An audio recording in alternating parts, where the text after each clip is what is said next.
नामकरण के बाद बच्चा थोड़ा बड़ा होता तो उसका अन्नप्राशन संस्कार किया जाता। अन्नप्राशन, जो पहली बार बच्चे को अनाज खिलाते हैं, उसे अन्नप्राशन कहते हैं। आज स्थिति ये हो गई कि डॉक्टर ब्रांडी, एक चम्मच ब्रांडी पिलाओ सर्दी लग जाएगी, और बाद में जब बच्चा पियक्कड़ हो जाता है, बच्चा बिगड़ जाता है, तो माँ बाप रोते हैं कि हमने सोचा नहीं था कि हमारा बच्चा ऐसा गड़बड़ हो जाएगा।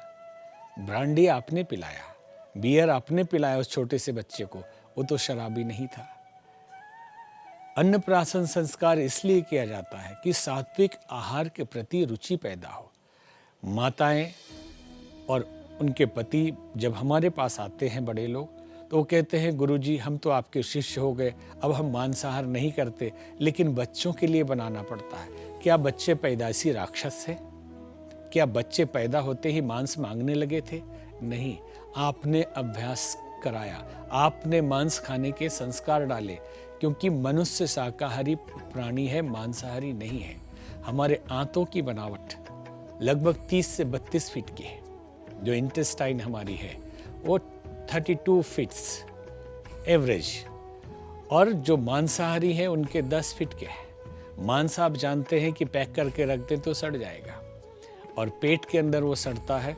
तो जो शेर है, कुत्ते हैं, बिल्ली है, इनका छोटी आंत होने के कारण जल्दी निकल जाता है, और मनुष्य अगर खा ले तो 24 घंटे के अंदर नहीं निकल पाता, 24 घंटे के बाद ही निकलेगा।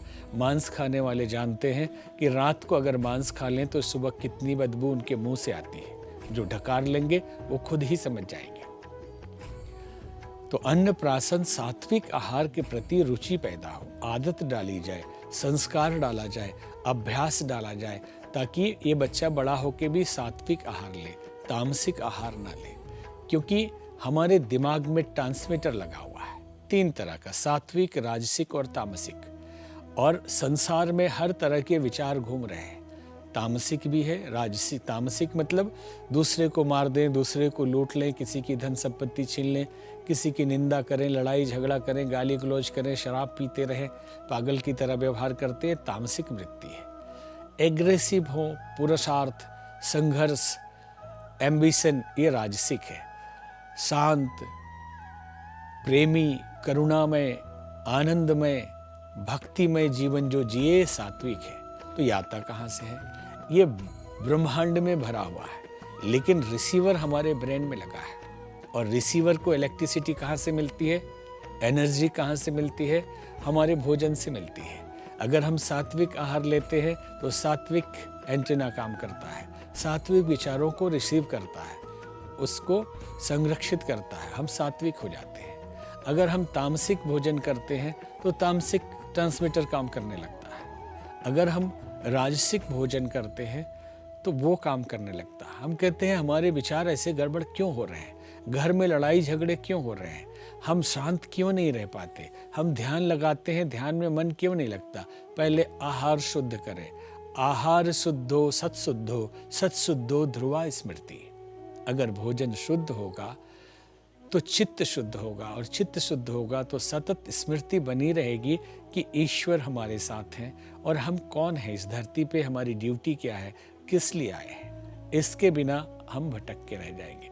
इसलिए अन्नप्राशन संस्कार में सात्विक आहार दिया जाता था। आहार का इतना बड़ा प्रभाव पड़ता है कि एक साधु जो बड़े सात्विक थे, एक दिन उनके मन में इच्छा हुई कि वो चोरी करें। आखिर ऐसी इच्छा क्यों हुई? उन्होंने अपने एक मित्र साधु का कमंडल चुरा लिया। बड़ी हंगामा हुआ कि कमंडल किसने चुरा लिया।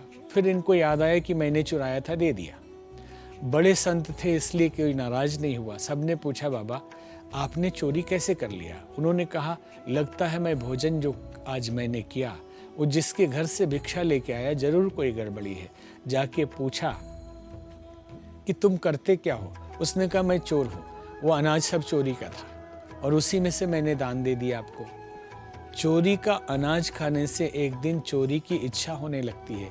तो आप सोचें कि आम इंसान जो रोज चोरी का ही खा रहा है, पता नहीं क्या क्या खा रहा है, तो उसका क्या होगा। आर्य समाज के बहुत बड़े एक संत हुए महात्मा आनंद स्वामी सरस्वती। संन्यास लेने से पहले वो गृहस्थी थे। उनके पुत्र का नाम था रणबीर। किसी घरेलू झगड़े के कारण उसे जेल जाना पड़ा। जेल में जब पिताश्री महात्मा आनंद स्वामी मिलने गए तो बेटे ने बाप से शिकायत की कि पिताजी, मुझे बार बार स्वप्न आता है कि मैं माताजी का गला दबा के हत्या कर रहा हूँ।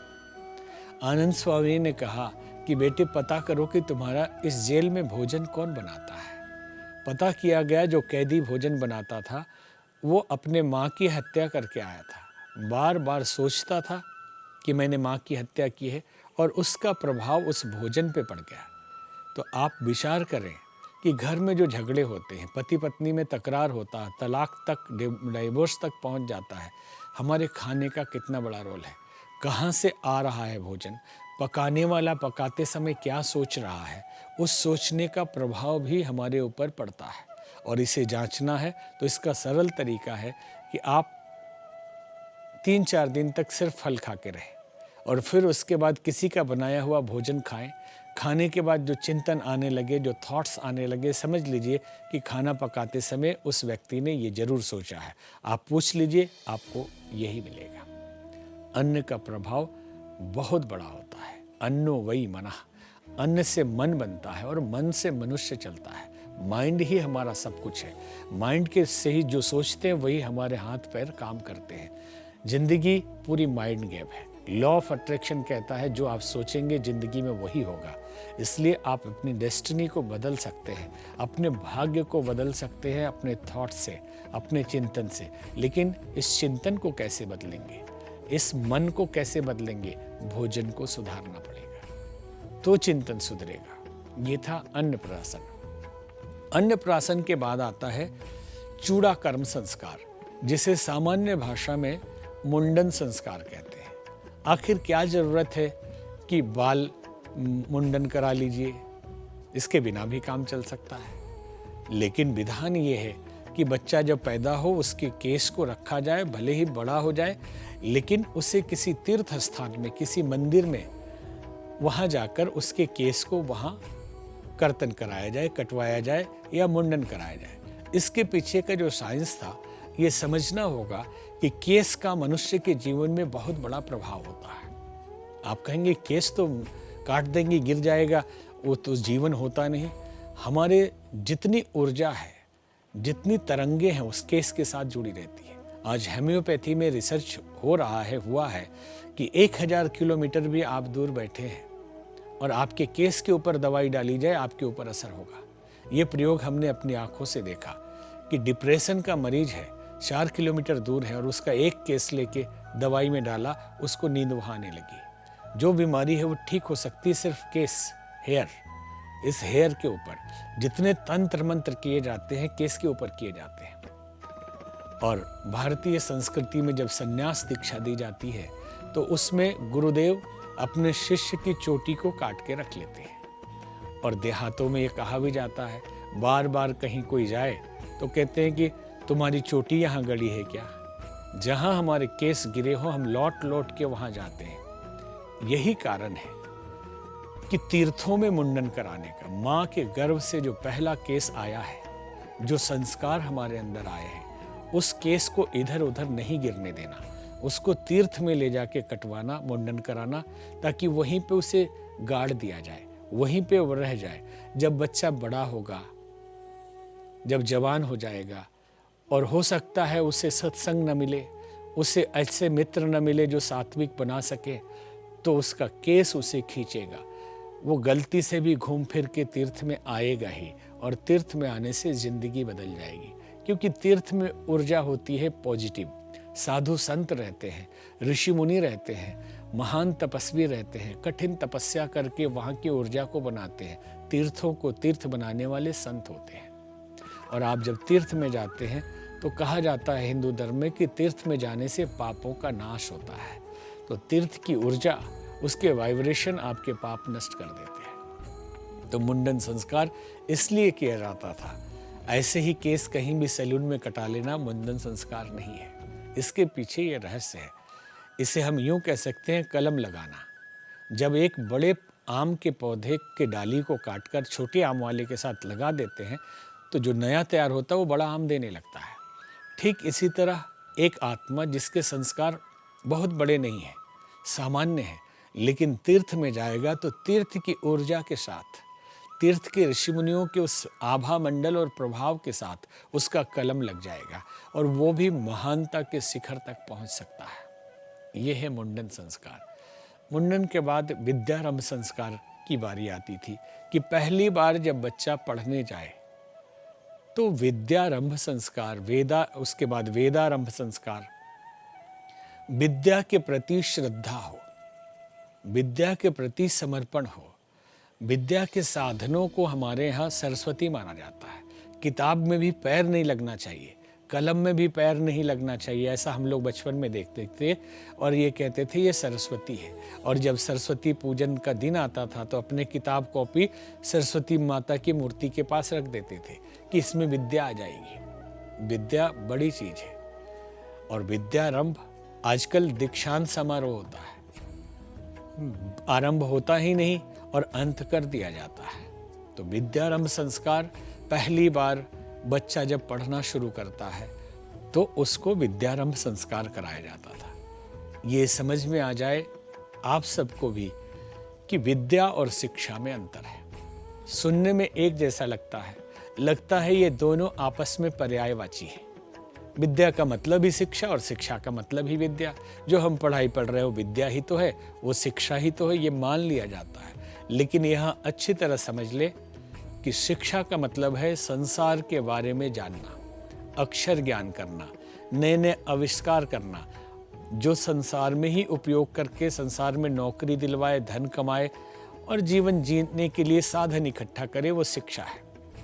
और जीना जो सिखा दे उसे विद्या कहते हैं। हमने परमाणु बना लिया, लेकिन परमाणु को फोड़ेंगे कहाँ? उस परमाणु एनर्जी से, एटॉमिक एनर्जी से हम बिजली पैदा करेंगे, लोगों को लाभ देंगे, या उसे बम के रूप में फोड़ के इंसानियत को, मनुष्यता को खत्म कर देंगे? ये कौन सिखाएगा? ये विद्या सिखाती है। कहते हैं विद्या ददाति विनयम। विद्या विनय देती है, सरलता देती है, सहजता देती है, आपको महान बनाती है। जो जितने बड़े होते हैं, जितने महान होते हैं, उतने झुकते हैं। और ये कार्य विद्या कराती है। विद्या नहीं तो बड़े बड़े पीएचडी किए हुए लोग भी आपस में दो आदमी मिल के नहीं रह सकते। पति पत्नी में इतने डाइवोर्स क्यों हो रहे हैं? जब ये सब एजुकेटेड हैं, जब ये सब इतने पढ़े लिखे हैं, क्योंकि इन्होंने तो विद्या ले ली? नहीं, विद्या नहीं ली, इन्होंने सिर्फ शिक्षा ली है।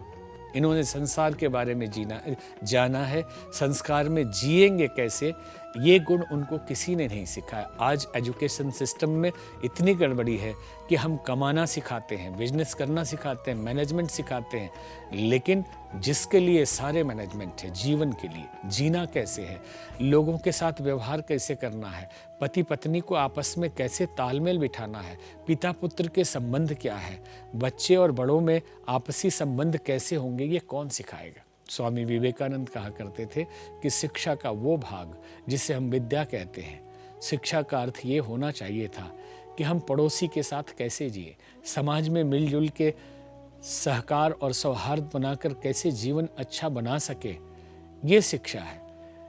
इतने से शिक्षा पूरी नहीं होती कि हम रोटी कमाना सीख लिए, हमने बंगला खरीद लिया, घर खरीद लिया, गाड़ी खरीद ली, हम बड़े विद्वान हो गए। नहीं, आप शिक्षावान हुए हैं, अभी जीना आपको नहीं आता। छोटी छोटी बात पे आप क्रोधित हो जाते हैं, छोटी छोटी बात पे आप डिप्रेशन में चले जाते हैं, आपको कदर नहीं है अपने माँ बाप की, संस्कार और संस्कृति आपके जीवन में नहीं। एक घटना याद आई। एक राज्य में एक रानी रहती थी और रानी का नाम था विद्या और उसकी एक दासी थी। दासी का नाम था शिक्षा और दोनों का चेहरा जुड़वा बहन जैसा था, दोनों एक ही जैसे थे। लेकिन शिक्षा बहुत दुखी रहती थी कि मैं भी उतनी ही सुंदर हूँ जितनी विद्या, लेकिन लोग जितना सम्मान विद्या को करते हैं मुझे नहीं करते। और विद्या जितने सज धज के आती है, गहने पहनती है, कीमती वस्त्र पहनती है, आभूषण पहनती है, मुझे तो मिलता नहीं, मैं तो नौकरानी हूँ, दासी हूँ, लेकिन मेरा रूप भी भगवान ने वही दिया है। एक दिन शिक्षा ने क्या किया, विद्या और शिक्षा दोनों राजमहल के प्रांगण में, जैसे आजकल स्विमिंग पूल होता है वैसे ही नहाने का तालाब था। रानी के नहाने का अलग होता था, तो रानी वस्त्र आभूषण उतार के, कपड़े उतार के नहाने के लिए जैसे तालाब में उतरी, शिक्षा ने, दासी ने, नौकरानी ने वो सारे कपड़े पहन लिए, गहना और आभूषण भी पहन लिए और चुपके से बाहर निकल गई। कपड़ों के अभाव में, वस्त्र के अभाव में रानी निकल नहीं पाई। उस दिन से आज तक पूरे समाज में शिक्षा विद्या के नाम से घूम रही है। सभी जगह शिक्षा ही है। लोगों को भ्रम हो गया क्योंकि रूप दोनों का एक ही था, एक ही जैसी दिखती थी, इसलिए लोगों को लगा कि विद्या ही आई है। उस दिन से सारे विद्यालय शिक्षालय हो गए। कहीं विद्यालय नहीं बचा जहाँ गुरु शिष्य परंपरा होती थी। गुरु अपने प्राण और तपस्या शिष्य को देते थे। आज तो वेतन भोगी कर्मचारी है, सरकारी नौकर है, टीचर्स, शिक्षक नहीं है, गुरु नहीं है। वो केवल पैसा मिलता है, पेमेंट मिलता है, इसलिए हमको ड्यूटी करनी है, पढ़ाना है। उनका आपसी रिलेशन टीचर और स्टूडेंट का वैसा नहीं जो गुरु शिष्य का हुआ करता था। यही कारण है कि विद्या मिलती नहीं, केवल शिक्षा मिलता है। गुरु और शिष्य अर्थात आज के टीचर्स और स्टूडेंट्स साथ में सिगरेट पी रहे हैं, साथ में सिनेमा देख रहे हैं, साथ में हंसी मजाक कर रहे हैं। और वहाँ जहाँ ट्यूशन पढ़ाने की परंपरा है, कोचिंग पढ़ाने की परंपरा है, वो और पैसा कमाने के चक्कर में उन्हीं स्टूडेंट को आगे बिठाया जाता है विद्यालय में, स्कूल में, जो उनके कोचिंग में जाते हैं, उन्हीं का नंबर बढ़ाया जाता है। आज पूरी ये परंपरा खत्म होती जा रही है। शिक्षा व्यवस्था को विद्या व्यवस्था बनाने की जरूरत है। शिक्षा में संस्कार डालने की जरूरत है। गुरुओं को उनकी गरिमा समझने की जरूरत है। एक घटना याद आई। स्वामी रामतीर्थ एक बहुत बड़े संत हुए हिंदुस्तान में, और जब वो विश्वविद्यालय पहुंचे, एमए की परीक्षा में उन्होंने प्रथम स्थान प्राप्त किया था, यूनिवर्सिटी में टॉप किया था, तो उनके प्रिंसिपल ने उनको बुला के सम्मानित किया और कहा कि मैंने इसलिए बुलाया है पूछने के लिए कि ब्रिटिश गवर्नमेंट में कमिश्नर की नौकरी का पोस्ट खाली है, अगर तुम चाहो तो तुम्हें दिया जा सकता है। सारे टीचर्स एक साथ खड़े हो गए कि गरीब विद्यार्थी है, गरीब स्टूडेंट है, ये ना थोड़े बोलेगा, इससे पूछने की ज़रूरत क्या है। लेकिन प्रिंसिपल ने कहा नहीं, एक बार पूछना ज़रूरी है। और जब उनसे पूछा गया तो उन्होंने यही कहा कि नहीं, मैं कमिश्नर की नौकरी नहीं कर सकता। तो सब चौंक गए, कहने लगे कमिश्नर की नौकरी नहीं करोगे तो क्या करोगे? तो उसने कहा कि मैं शिक्षक बनना चाहता हूँ। सब और चौंक गए कि कहाँ शिक्षक, कहाँ कमिश्नर। कमिश्नर बड़ा पोस्ट है, शिक्षक छोटा पोस्ट है। रामतीर्थ की आंखों से आंसू आने लगे, वो रोने लगे। तो लोगों ने पूछा, प्रिंसिपल ने पूछा कि इस बात पे आपको रोना क्यों आ गया? तो उन्होंने कहा रोना इसलिए आया कि शिक्षकों को अपनी गरिमा का बोध नहीं है। आज के तथाकथित गुरुओं को अपने स्तर का अंदाजा नहीं है कि शिक्षक कितना बड़ा होता है। शिक्षक महान होता है।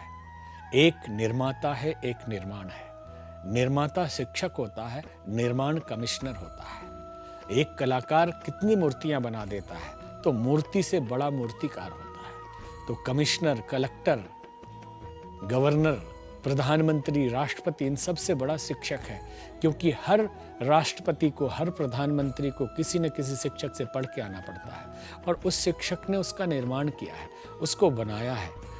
एक शिक्षक न जाने कितने प्रधानमंत्री बना सकता है, न जाने कितने ऑफिसर और कमिश्नर बना सकता है। आज पूरे विश्व में शिक्षकों को अपनी गरिमा नहीं है कि वो कौन है, वो निर्माण करने वाले हैं।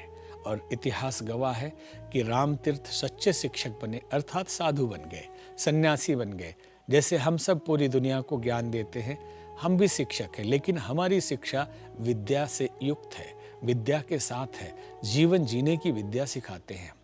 हम धर्म संस्कृति की परंपरा मनुष्य के जीवन में उतारने का विधान देते हैं। तो ये विद्यारंभ संस्कार इसलिए किया जाता था। और अभी सबसे बड़ी दिक्कत ये आती है कि इंग्लिश मीडियम में पढ़ लो, भाषा कोई भी हो बुरा नहीं होता, सब भाषा सीखना चाहिए, लेकिन अपनी संस्कृति की भाषा को भी अवज्ञा, अवहेलना और उपेक्षा नहीं करनी चाहिए। अपनी भाषा से हमें संस्कार मिलते हैं। आप भोजपुरी बोलते हैं, हिंदी बोलते हैं, तो आप बैकवर्ड नहीं है, ये आपकी गरिमा है। आप महान संस्कृति के अनुयायी हैं। अंग्रेजों ने राज किया सारी दुनिया पे, थोड़े से गए और लड़ा के फूट डालो, राज करो, और वो हमसे बड़े हो गए। वो कभी बड़े नहीं हुए, क्योंकि सारा विज्ञान हमारे शास्त्रों में, हमारे पुराणों में भरा हुआ, जहाँ से आर्यभट्ट से लेके जीरो के आविष्कार से लेके हवाई जहाज तक, आज कहते हैं राइट ब्रदर्स ने हवाई जहाज किया, लेकिन विमानक शास्त्र हमारे यहाँ हजारों साल से पड़ा हुआ है, जिसमें एरोप्लेन में क्या सिस्टम होता है, कैसे बनता है। पुष्पक विमान की पूरी टेक्नोलॉजी दी हुई है, जिसमें गाइडेड मिसाइल लगे होते थे, एंटी बैलिस्टिक मिसाइल लगे होते थे, और ऐसा जहाज जो 2 आदमी के लिए छोटा हो जाता था ऑटोमेटिकली, और जो अधिक आदमी के लिए बड़ा हो जाता था। अभी तक वो टेक्नोलॉजी ये नहीं ला पाए। शून्य का आविष्कार, अलजबरा का आविष्कार, जहाज का आविष्कार, प्लास्टिक सर्जरी हमारे ऋषि सुश्रुत उन्होंने हजारों साल पहले किया था। तो हम कैसे मान लेते हैं कि ये अंग्रेज या ये लोग बहुत ज्ञानी हैं, हमारे ही चीज़ों को चुरा के इन्होंने किया, और आज हम अपने को छोटा मान लेते हैं। तो विद्यारंभ संस्कार की ये महिमा थी।